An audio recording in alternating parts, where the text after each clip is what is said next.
নমস্কার, কেমন আছো সবাই? আশা করছি সকলে খুব ভালো আছো, সুস্থ আছো আর সাবধানে আছো। তোমাদের আশীর্বাদ ভালোবাসাতে আমিও বেশ আছি, তবে বলবো না যে খুব ভালো আছি, কারণ আজ যে ভিডিওটি তোমরা দেখছো, ভিডিওটা হচ্ছে গত সোমবারের।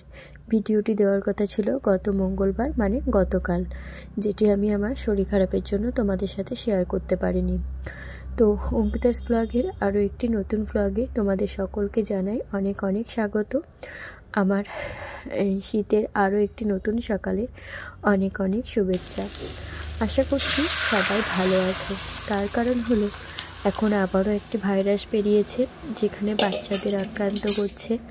আশা করব সকলের বাড়ির বাচ্চারা যেন সুস্থ থাকে। তো চলো, আজকের ভিডিওটি তো শুরু করলাম সকালবেলা একরাশ কুয়াশা দিয়ে। আর আগের দিনের মতো আজও বেশ কুয়াশা পড়েছে। আর ভিডিওটি কালকে শেয়ার করতে পারিনি এই কারণেই, হঠাৎ দুপুরবেলা আমার জ্বর এসে গেছিলো কাজ করতে করতে। আর যেহেতু আমার ভয়েস দেওয়া থাকে না, সেই জন্য ভিডিও আপলোড করার আগে ভয়েস দিই। তো এতটাই শরীর খারাপ লাগছিল যে আমি ভয়েস দিয়ে ভিডিওটি আপলোড করে উঠতে পারিনি। ভিডিওটি কমপ্লিট করা থাকলে তাহলে ভিডিও আপলোড করা কোনো ব্যাপার থাকে না। তো আজ একটু শরীরটা ভালো থাকলেও আমাদের মতো বাড়ির বউদের শরীর খারাপ থাকলেও ভালো করে নিতে হয়। আমার শরীরটা ভালো খারাপ সেটা পরের কথা, বাকির বাড়ির আর চারটে মানুষ ভালো আছে কিনা সেটাই দেখার দায়িত্ব আমার উপরে। আমি ভালো থাকলাম কি খারাপ থাকলাম সেটা কারোর কোনো মাথা ব্যথা নেই, যেটা আমি বিগত 1.5 বছরে খুব ভালোভাবে বুঝে গেছি। এর জন্যই বলে শ্বশুর বাড়ি আর বাপের বাড়ি পর আর আপন, এটাই হলো বাস্তব।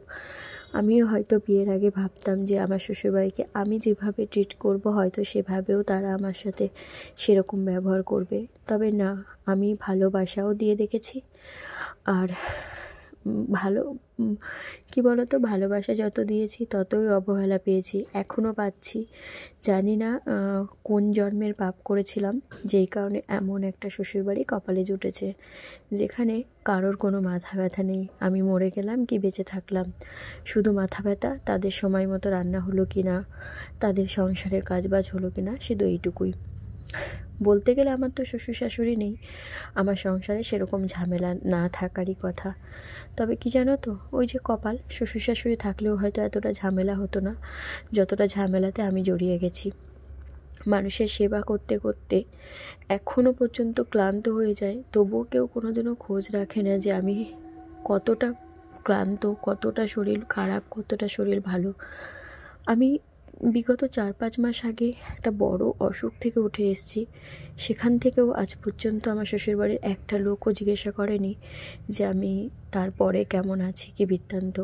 এখনও কিন্তু আমি কন্টিনিউ ওষুধ চলছে আমার, আমি ওষুধের উপরেই বেঁচে আছি। আমি যদি আজ একদিন ওষুধ বন্ধ করে দিই, দ্বিতীয় দিন আমার চলা মুশকিল হয়ে যাবে। তবুও কিন্তু কেউ কোনোদিনও জিজ্ঞাসা করে না যে আমি ভালো আছি কি, সুস্থ আছি কি, খারাপ আছি। প্রত্যেকটা কাজ কিন্তু নিখুঁতভাবে করে যায়, তবুও পিছনে শুনতে হয় এই বাড়ির সবথেকে খারাপ বউ আমি। তবে এইগুলোতে কোনো যায় আসে না, যাদের যেটা ভাবার সেটাই ভাবুক। কারণ কি বলতো, ভালো মানুষ মানুষকে ভালোই ভাবে, যারা নিজেরা খারাপ হয় তারা সবাইকে খারাপ চোখেই দেখে, এটা আমি খুব ভালো করে মানি। তো আজ শরীর খারাপ, আমি যতবার এই বাড়িতে শরীর খারাপ বলতে বেশিরভাগটাই জ্বর হয়েছে, আর ওই একবারই বড় অসুখে পড়েছিলাম। আমি যতবার জ্বর হয়ে বাপের বাড়ি যেতে চেয়েছি ততবার সবার মুখ কালো দেখতে হয়েছে। তবে আমি দিনের শেষে আমি গেছি, কারণ এখানে আমার দেখভাল করার মতো কেউ নেই। একটা ওষুধও যে আমাকে কেউ সামনে দেবে আমার বর ছাড়া কেউ নেই, এমন একটা মানুষ যে আমাকে 1 গ্লাস জল দিতে পারে। তো সেই কারণেই প্রত্যেকবার অসুস্থ হওয়ার সত্ত্বেও আমি বাপের বাড়ি যেতে চেয়েছি, আর সেখানেও গেছিও, কিন্তু সেটা অনেক পরে যেতে পেরেছি। আর ওই সুস্থ হওয়ার সাথে সাথেই চলে আসতে হয়েছে। অনেক দায়িত্ব দিয়ে দিয়েছে, এত দায়িত্ব নিয়ে নিয়েছি আমি নিজের ঘাড়ে, যেটা আমার নেওয়া উচিত হয়নি। বেশি দায়িত্ব নিয়ে নিয়েছি, তো এখন সবাই সেই দায়িত্ব বেশি করে চাপিয়ে দিতে চাইছে। আর এই দোষটা শুধুমাত্র আমার। আমি যেহেতু আগে করে সব দায়িত্ব নিয়ে নিয়েছি, এখন সবাই একদম পেয়ে বসেছে ঘাড়ের উপরে যে সব দায়িত্ব তোমাকেই পালন করতে হবে। এমন একটা ব্যাপার হয়ে গেছে। তো দেখো, সব দায়িত্ব কিন্তু নিখুঁতভাবে এখনও পালন করে যাচ্ছি ওষুধের দ্বারা। তবুও কিন্তু একটা মানুষও আমার খোঁজ রাখে না যে আমি দিনের শেষে কতটা কষ্টে আছি, কতটা ভালো আছি। এই যে কনকনে ঠান্ডা, দেখতেই পাচ্ছ বাইরে কেমন কুয়াশা পড়েছে। এই কুয়াশার মধ্যেও বাড়ির সবার প্রথমে উঠে সমস্ত কাজ বাজ সারি আমি নিজে একা হাতে। তারপরে তো জানোই আমাদের বাড়ির কেমন ছিঁড়িবিচ্ছিরি, এক মাথায় কল, এক মাথায় বাড়ি, এক মাথায় বাথরুম। স্নানের জল মেয়ে মানুষ একটু বেশিই লাগে, স্নানের জল ভরা। মেয়ে মানুষ তো বাড়ির একদম রোডের সাইডে বাড়ি, যেখানে কল পাড়েও স্নান করতে পারি না, বাথরুমেই জল টেনে নিয়ে যেতে হয়। আর এই কনকনে ঠান্ডায় সকালে উঠে রান্না করা, ঘরে সমস্ত কাজ করা, শুধুমাত্র বাড়ির মেয়ে মানুষরাই বুঝতে পারবে যে ঠিক কতটা কষ্ট হয়। সবাই বলে যে ঘরের কাজে কোনো কষ্ট নেই, আমি বলি যার যার কাজ তার তার কাছে কষ্ট। সবার কাজেই কষ্ট আছে, ঘরের কাজেও কষ্ট আছে, বাইরের কাজেও কষ্ট আছে, সেটা কাজ বুঝে। আমার কাজে যেমন আমার কষ্ট হয়, বাইরে যারা কাজ করে তাদেরকে তাদের মতো করে কষ্ট হয়। যাই হোক, আজকে শরীর খারাপ বলে অনেক কথা বলে ফেললাম। তো ভিডিওটি দেখতেই পাচ্ছ, রান্নাবান্না মোটামুটি কমপ্লিট। এখানে ভাজছিলাম একটু ভাত। কালকের কিছুটা ভাত রয়ে গেছে, কিছুটা না অনেকটাই, যেটা দাদা বরমশাই এরা দুজন না খাওয়াতে এখন এই ভাতটা পুরোটাই ভেজে রাখবো। ভেজে রাখলে আমার সারা দিন চলে যাবে। ঠান্ডা ভাত তো গরম করে রাখলেও খেতে ইচ্ছা করে না, তবে ভাজা ভাত ভালোবাসি তাই। আর এখানে রয়েছে গরম ভাত ঠাকুমার আর কাকার। বরমশাইকে গরম ভাতই দিয়েছি, আর ঠাম্মার কাকুমনির জন্য গরম ভাতই রেখেছি, আর আমার জন্য ভাতটা ভেজে রাখলাম। এখানে দেখো সমস্ত কাচাকুচি করে নিয়েছি। আজকে যেহেতু আজকে ঝুল ঝাড়বো, পৌষ মাসে ঝুল ঝাড়তে হয়। ওই যে তোমাদেরকে এর আগে একদিন ভিডিওতে বলেছিলাম যে অনেক কুসংস্কারের সাথে আমরা আসক্ত আছি, যেগুলো আমরা এখনও মেনে চলি। আর যেহেতু আমাদের একটা গ্রাম সাইড, এগুলো আমাদের মেনে চলতে হয়। আর ছোটো থেকেই দিদাকে মাকে দেখে এসেছি তো এই কাজগুলো করতে, তাই সেগুলো দেখতে দেখতে আমারও একটা অভ্যাস হয়ে গেছে। সেই কারণেই ওই পৌষ মাসের ঝুল ঝাড়া কাচাকুচি করা করতে হয়, সেটাই আজকে করব। আর এখানে এসছে জেঠি শাশুড়ি আর তার নাতনি। দেখো এবার তাদের কাণ্ড কারখানা।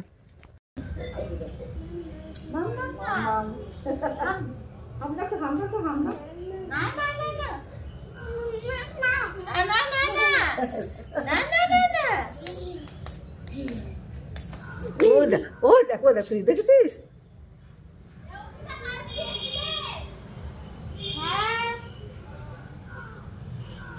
কি শোনাটা?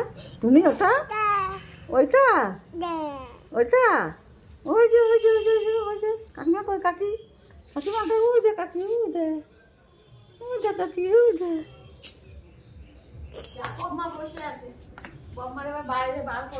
এখনো রোদ আসেনি। না না, আমি ঘর ছাড়বো, বাথরুমটা মেজে নিই।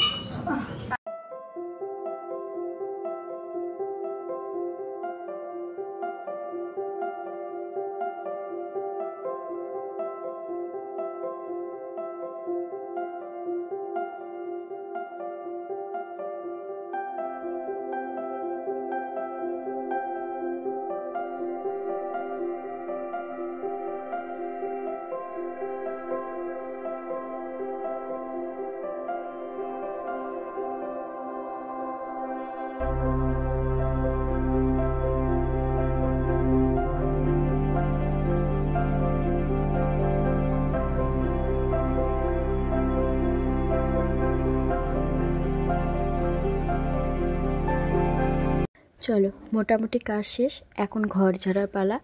ঘর যেহেতু ঝাড়বো, তো সেই কারণে লেপগুলো সমস্ত বাইরে বার করে দেব, যেহেতু ঘরে নোংরা পড়বে। আর আমাদের ঘরে আর কাকুমনির ঘরে নোংরাটা একটু কমই হয়, কিন্তু দাদার ঘরে আর ঠাম্মার ঘরে নোংরাটা একটু বেশি হয়। সেই কারণেই নোংরা পড়বে বলে লেপগুলো ঘরের বাইরে বার করে দেব।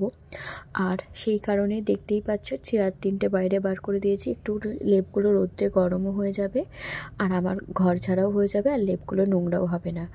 আমাদের ঘরের লেপটার তো ওয়ারটা অনেক বড় আর অনেক ভারী, রোজ রোজ কাচা আমার পক্ষে সম্ভব না, তবে কিছুদিন আগেই কেচেছিলাম, তোমাদের ভিডিওতে দেখিয়েছিলাম।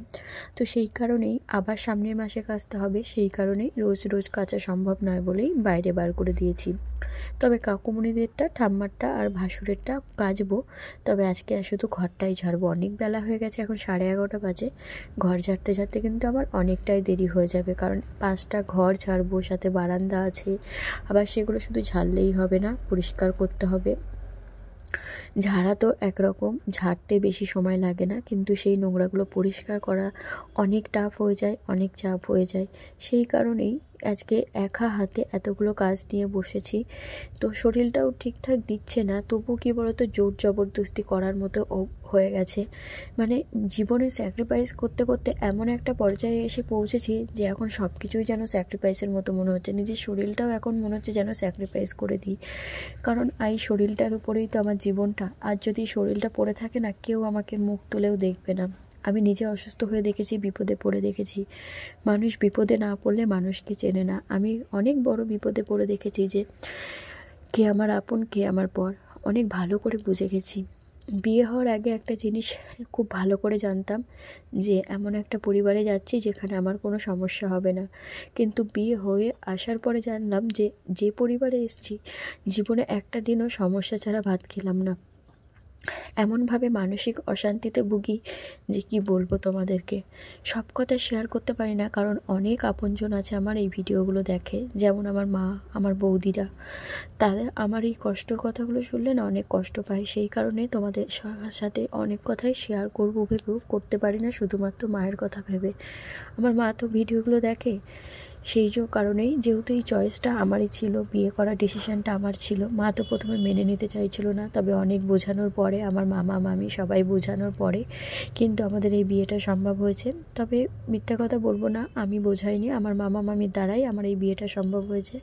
তবে আশেপাশের লোকের মানসিক অশান্তিতে ভুগলেও নিজের স্বামীর দ্বারা কিন্তু আমার অনেক শান্তি আছে।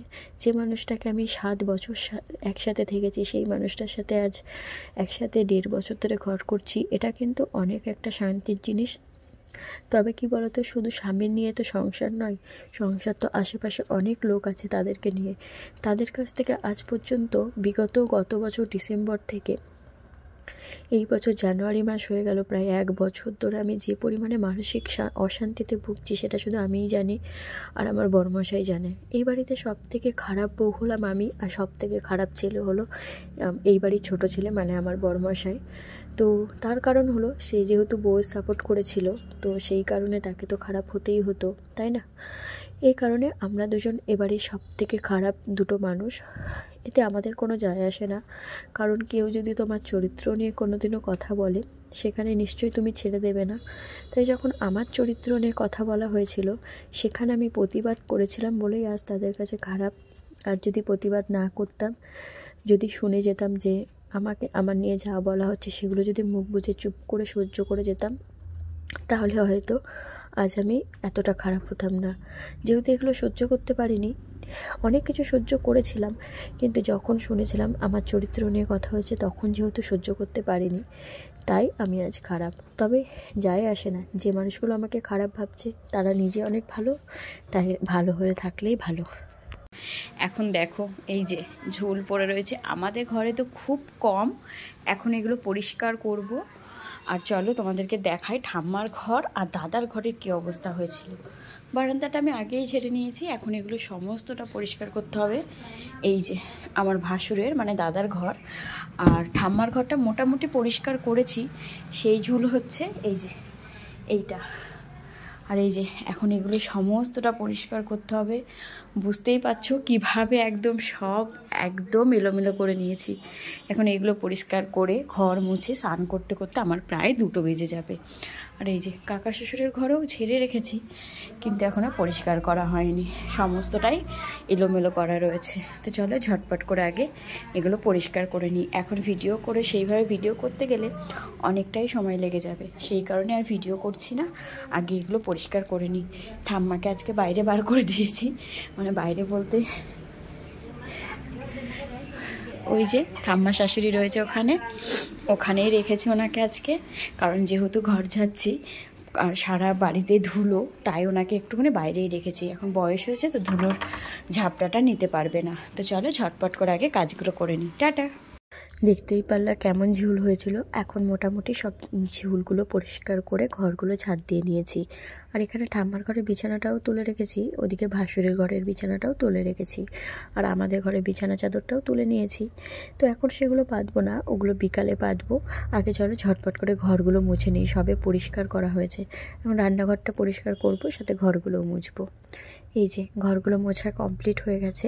আজ অনেকটা দেরি হয়ে গেছে, এখনও ঠাম্মাকে স্নান করায়নি। প্রায় 1:30টার কাছে বাজে, এখনও ঠাম্মাকে স্নান করানো হয়নি। আর দেখতেই পাচ্ছ বিছানা চাদরগুলো ওখানে রেখে দিয়েছি বালতির মধ্যে বোঝাই করে, ওগুলো কাল কাচা হবে। এখন মোটামুটি একটা পরিষ্কার করে নিতে পেরেছি, এটাই অনেক শান্তি। আর এখানে বসিয়েছি ঠাম্মার একটু গরম জল, যেখানে স্নান করবো। আর এখানে আমি চাল ধুয়ে রেখেছি হাঁড়ির মধ্যে। এখনই ভাত বসিয়ে দেবো, স্নানে যাবো তো, ভাত বসিয়ে দিয়ে স্নানে যাবো। আর এই যে এখানে ঠাম্মা স্নান হয়ে গেছে, এখন ঠাম্মাকে গুছিয়ে দিয়ে আমি চলে যাব স্নানে। এই যে চলো স্নান করে চলে এসেছি। শরীরটা আর ভালো লাগছে না, শরীরটা পুরো ছেড়ে দিয়েছে। সারাদিন ধরে দৌড়ে দৌড়ে অনেক কাজ করেছি, তার মধ্যে আজকে এক্সট্রা ঝোল ঝাড়া অনেকটা কাজ করে ফেলেছি। এখন আর ভালো লাগছে না। তো পুজো টুজো দিয়ে আজকে আর ঘুমাইনি, ঘুমালেই শরীরটা খারাপ লাগতো। দেখো একটা অকাজ করে ফেলেছি আমি আজকে। লঙ্কা দেবে, দিয়ে একটুখানি ডলে দেবে, ধনে পাতাগুলো ধুতে হবে। আর তুমি লঙ্কাটা ডলবে, তার কারণ হলো কিসে কেটেছে এখন? ওই যে এত কুচু কুচু করে কাটতে গেছি। রিয়াকশন আমার শাশুড়ির। ও আমার কোনো ব্যথা হচ্ছে না, আমার এরম কাটতেই থাকে, এরম কত কাটে। তবে শীতের তো একটুখানি এত খাটাখাটনি করার পর ভাবলাম যে একটুখানি পেয়ারা মাখা খাবো শান্তি করে, সেটাও আর কপালে জুটলো না। দেখো কিভাবে অকাজ করে ফেললাম। এই শীতের মধ্যে একটুখানি কোথাও টোকা লাগলেও ভীষণ যন্ত্রণা করে। আর আজকে তো আমি একটু আঙুলটাও কেটে ফেললাম পেয়ারা কাটতে গিয়ে, বেশ কিন্তু জ্বালা যন্ত্রণা হবে। কাকিমণি তো একটু বকাও দিল, কী দরকার ছিল এত ছোট ছোট করে কাটার। এত ছোট ছোট করে কেটেছিলাম কাকিমণির জন্য, যেহেতু ওনার দাঁতের একটু সমস্যা আছে। আর এখানে ভাইকে বললাম তুমি লঙ্কা ডলে মাখো, আমার হাত দিলে জ্বালা করবে। তো চলো আমরা এখন পেয়ারা মাখাটা খাই।